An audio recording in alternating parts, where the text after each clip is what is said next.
আজকে আমরা আলোচনা করতে চলেছি ফাদার সেলফের ইউনিট 2 নিয়ে। এর আগের ভিডিওতে আমরা আলোচনা করেছিলাম ফাদার সেলফের ইউনিট 1 নিয়ে। যদি কেউ ভিডিওটি না দেখে থাকো তাহলে এক্ষুনি চ্যানেলে ভিজিট করে ওই ভিডিওটি দেখে নিতে পারো। তাহলে শুরু করছি ফাদার সেলফের ইউনিট 2। স্বামী হোপড, স্বামী আশা করেছিল। হোপড মানে আশা করেছিল, দ্যাট মানে যে, উইথ দিস এইভাবে। তাহলে কোনভাবে? দিস বলতে কি বোঝানো হয়েছে? দিস বলতে স্বামী এর আগে যে কৌশলগুলো অবলম্বন করেছিল স্কুল না যাওয়ার জন্য, সেই কৌশলগুলোর কথা বলা হয়েছে। তাহলে স্বামী হোপড, স্বামী আশা করেছিল, উইথ দিস এইভাবে, হিজ ফাদার তার বাবা would be made to see বুঝতে পারবে, why he must avoid school for the day তার আজ কেন স্কুল যেতে হবে না, বা সে আজ কেন স্কুল যেতে চাইছে না, তার বাবা এই কথাটি বুঝতে পারবে। স্বামী এটা আশা করেছিল।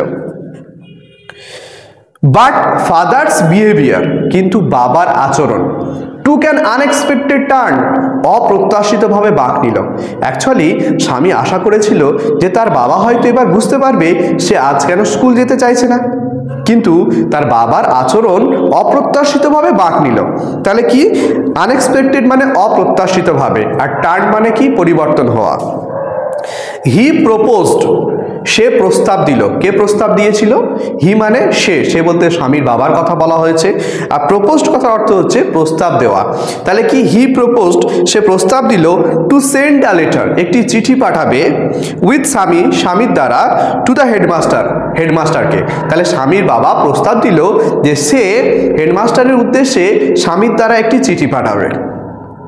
এবার যখন চিঠি পাঠানোর কথা বলেছে স্বামীর বাবা, স্বামী কিন্তু চিন্তায় জর্জরিত।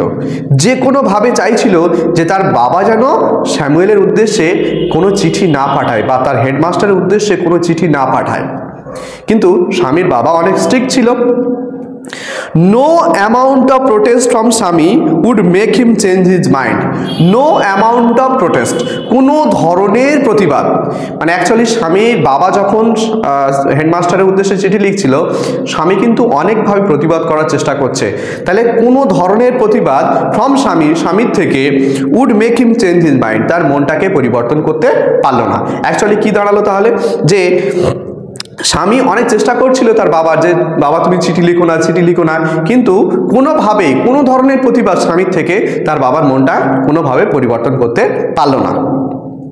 By the time swami was ready to leave for school, যে সময় স্বামী স্কুল যাওয়ার জন্য প্রস্তুত হচ্ছিল, সেই সময়ের মধ্যে father had composed a long letter to the headmaster. বাবা সেই সময়ের মধ্যে কি করলো? ফাদার হ্যাড কম্পোজড, বাবা রচনা করে ফেললো বা লিখে ফেললো, এ লং লেটার, একটি দীর্ঘ চিঠি, টু দ্য হেডমাস্টার, হেডমাস্টারের উদ্দেশ্যে। তাহলে বাবা সেই সময়ের মধ্যে কি করলো? একটি লম্বা চিঠি হেডমাস্টারের উদ্দেশ্যে লিখে ফেললো। He put it in an envelope and sealed it. তাহলে he put it in an envelope and sealed it, ভালো করে বুঝবে লাইনটা। হি পুট, হি বলতে এখানে কে? স্বামীর বাবার কথা বলা হয়েছে। পুট মানে রাখলো, তাহলে হি পুট, সে রাখলো, ইট মানে ইহা, ইহা বলতে কার কথা বলা হয়েছে? ওই চিঠিটির কথা বলা হয়েছে, যে চিঠিটি স্বামীর বাবা এতক্ষণ ধরে লিখেছে। তাহলে সেই চিঠিটি সে রাখলো ইন অ্যান এনভেলপ, ইন মানে মধ্যে, অ্যান্ড মানে একটি, এনভেলপ মানে কি? চিঠির খাম। তাহলে সে সেই চিঠিটিকে কি করলো? একটি চিঠির খামের মধ্যে রাখলো, অ্যান্ড সিল্ড ইট, এবং তার মুখ আটকে দিল। তারপরে কি হয় দেখা যাক। What have you written father? বাবা তুমি কি লিখেছো?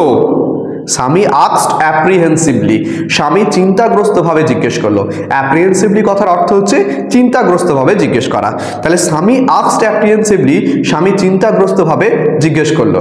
নাথিং ফর ইউ, তার বাবা উত্তর দিচ্ছে কি? যে নাথিং ফর ইউ, তোমার জন্য কিছু নয়। Give it to your headmaster, এটা তুমি তোমার হেডমাস্টারকে দেবে, and go to your class, এবং তুমি তোমার ক্লাসে চলে যাবে। তাহলে স্বামী যখন চিন্তাগ্রস্তভাবে জিজ্ঞেস করলো বাবা তুমি কি লিখেছো, তখন তার বাবা উত্তর দিল যে তোমার জন্য কিছু নয়, তুমি তোমার হেডমাস্টারকে এই চিঠিটা দেবে এবং তুমি তোমার ক্লাসে চলে যাবে। Have you written anything about our teacher Samuel? Swami আবার জিজ্ঞেস করছে, কি বলছে? Have you written anything about our teacher Samuel? তুমি কি আমাদের শিক্ষক মহাশয় স্যামুয়েল স্যার সম্পর্কে কিছু লিখেছো? যে তুমি আমাদের যে স্যামুয়েল স্যার সম্পর্কে কিছু লিখেছো? ইয়েস, বাবা উত্তর দিচ্ছে যে হ্যাঁ, প্লেন্টি অফ থিংস, অনেক কিছুই।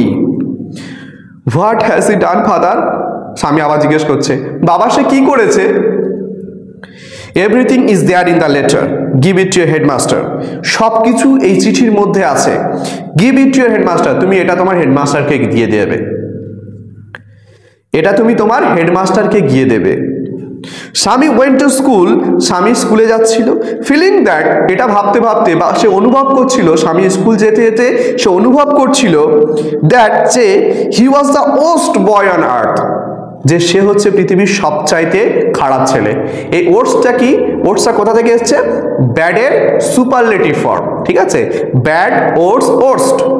ব্যাড মানে খারাপ, ওটস মানে কি আমরা যখন তুলনা করি দুজনের সঙ্গে তখন ওটস কথাটি ব্যবহার করি, আর ওটস মানে হচ্ছে সবচাইতে খারাপ।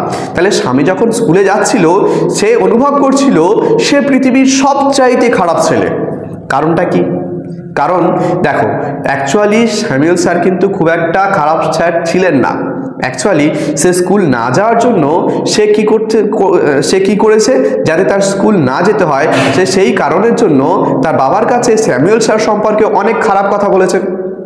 কিন্তু সে যখন স্কুলে আসছিল, আস্তে আস্তে স্যামুয়েল স্যারের কথা যখন তার মনে পড়ছিল, তার মনে একটা গিল্টি ফিল হচ্ছিল, একটা খারাপ লাগা কাজ করছিল যে আমি একটা স্যার সম্পর্কে এত খারাপ কথা বলে ফেললাম, যে স্যারটি অনেক বন্ধুত্বপূর্ণ, আমাদের সঙ্গে খুব ভালো আচরণ করে, আর সেই স্যার সম্পর্কে এত বাজে কথা বলে ফেললাম। তার মনে একটা খারাপ লাগা কাজ করছিল। ওই জন্য সে নিজেকে বলছিল সে পৃথিবীর সবচাইতে খারাপ একটা ছেলে। হিজ কনসায়েন্স বোদার্ড হিম, তার বিবেক তার কষ্ট দিচ্ছিল। তাহলে হিজ কনসায়েন্স মানে তার বিবেক, বোদার্ড হিম, বোদার্ড মানে কষ্ট দেওয়া, হিম মানে তাকে। তাহলে হিজ কনসায়েন্স বোদার্ড হিম কথার অর্থ কি? তার বিবেক তাকে কষ্ট দিচ্ছিল। হি ওয়াজেন্ট অ্যাট অল শিওর, সে পুরোপুরি নিশ্চিত ছিল না if his description of Samuel had been accurate, যে স্যামুয়েল স্যার সম্পর্কে যা কিছু সে বলেছে অ্যাকচুয়ালি সঠিক কিনা। সে স্যামুয়েল স্যার সম্পর্কে যা কিছু বলেছে সেগুলো সঠিক কিনা এই নিয়ে সে নিশ্চিত ছিল না। হি ফেল্ট, সে অনুভব করেছিল, হি হ্যাড মিক্সড আপ, সে মিশিয়ে ফেলেছে, the real and the imagine, সে কি মিশিয়ে ফেলেছে? বাস্তব এবং কল্পনাকে মিশিয়ে ফেলেছে। সে কি মিশিয়ে ফেলেছে? বাস্তব এবং কল্পনাকে মিশিয়ে ফেলেছে। এই বাস্তব এবং কল্পনাকে কিভাবে মেশানো যায়? আমরা বাস্তবে প্রত্যেকে কি দেখেছি? বাস্তবে প্রত্যেকে দেখেছি আমরা ঘোড়া দেখেছি। বাস্তবে কি দেখেছি? আমরা প্রত্যেকে ঘোড়া দেখেছি। কিন্তু সেই বাস্তবের ঘোড়াটাকে যখন আমরা তার পিঠে ডানা লাগিয়ে দেবো, নাম দিয়ে দেবো পক্ষীরাজের ঘোড়া, এবং সেই ঘোড়াটি যখন আকাশে উঠবে, সেটা কিন্তু কি করলাম? তাহলে কল্পনা মিশিয়ে ডানা লাগালাম এবং কল্পনা মিশিয়ে কি করলাম? আবার তাকে আকাশে উড়িয়ে দিলাম। তাহলে বাস্তবের যে ঘোড়া তার সঙ্গে ডানা কল্পনা করে তার আমরা নাম দিয়ে দিলাম পক্ষীরাজের ঘোড়া। ঠিক একই রকম ভাবে স্বামীও কি করেছে? স্বামী বাস্তব এবং কল্পনাকে মিশিয়ে ফেলেছে। কিভাবে? অ্যাকচুয়ালি বাস্তবিক দিক দিয়ে স্যামুয়েল স্যার কিন্তু অনেক বন্ধুত্বপূর্ণ ছিল। সে কি ছিল? সে স্টুডেন্টদের সঙ্গে খুব ভালো আচরণ করত, বন্ধুত্বপূর্ণ আচরণ করত, বা সে কিন্তু অনেক ফ্রেন্ডলি ছিল। সে সমস্ত স্টুডেন্টের সঙ্গে খুব ভালো আচরণ করত, তার সাথে সাথে সে ভালো পড়াতো এবং স্বামীর সাথে তার আলাদা একটা সম্পর্কও ছিল। Sami stopped on the roadside to make up his mind about Samuel. Sami stopped on the roadside. তাহলে স্বামী কোথায় দাঁড়ালো? রাস্তার ধারে দাঁড়ালো। To make up his mind about Samuel. To make up his mind about Samuel. Samuel সম্পর্কে মনস্থির করার জন্য। Samuel was not such a bad man after all. Samuel কিন্তু খুব একটা খারাপ মানুষ নন। পার্সোনালি, ব্যক্তিগতভাবে he was much more friendly than the other teachers. ব্যক্তিগতভাবে সে অন্যান্য শিক্ষকদের থেকে অনেক বন্ধুত্বপূর্ণ। Swami also felt Samuel had a special regard for him. স্বামীর এও মনে হলো যে স্যামুয়েল তাকে বিশেষভাবে দেখে বা তার দিকে আলাদা একটা নজর আছে। তাহলে কি বলছে? স্বামী অলসো ফেল্ড, স্বামী আরও অনুভব করলো Samuel had a special regard for him, স্যামুয়েলের তার প্রতি আলাদা একটা নজর আছে, মানে তাকে খুব ভালোভাবে দেখে বা নজরে রাখে। Swami's head was dizzy with confusion. স্বামীর মাথা ওয়াজ ডিজি, ডিজি মানে ভারাক্রান্ত হয়ে পড়া, উইথ কনফিউশন, কনফিউশন মানে দ্বন্দ্ব, মানে তার মাথার মধ্যে একটা দ্বন্দ্ব কাজ করছিল এবং যার কারণে তার মাথাটা ইমব্যালেন্সড হয়ে পড়ছিল। তাহলে ওই জন্য বলছে কি, তার মাথাটা চিন্তায় ভারাক্রান্ত হয়ে পড়েছিল বা ইমব্যালেন্সড হয়ে পড়েছিল। হি কুড নট ডিসাইড, সে মনস্থির করতে পারছিল না, if Samuel really deserve the allegation made against him in the letter, যে স্যামুয়েল সম্পর্কে যা কিছু বলেছে যদি সেগুলো চিঠির বিরুদ্ধে চলে যায়। দ্য মোর হি থট, যতই সে স্যামুয়েলের কথা ভাবছে, the more he thought of Samuel, যতই সে স্যামুয়েলের কথা ভাবছে, দ্য মোর স্বামী অ্যাগ্রিভড ফর হিম, ততই স্বামী তার জন্য কষ্ট পাচ্ছে। অ্যাকচুয়ালি স্বামীর জন্য তার এখন অনেক, স্যামুয়েলের জন্য তার এখন অনেক কষ্ট হচ্ছে। তাহলে কি হচ্ছে, the more he thought of Samuel, যতই সে স্যামুয়েলের কথা ভাবছে, দ্য মোর স্বামী অ্যাগ্রিভড ফর হিম, ততই স্বামী তার জন্য কষ্ট পাচ্ছে। To recall Samuel's dark face, স্যামুয়েলের কালো মুখ, হিজ থিন মুস্টেজ, তার সরু গোঁফ, আনসেভেন চিক, অছাটা দাড়ি, অ্যান্ড ইয়েলো কোট, এবং হলুদ রঙের যে coat, feel Swaminathan with sorrow, স্বামীনাথনকে অনেক কষ্ট দিচ্ছিল।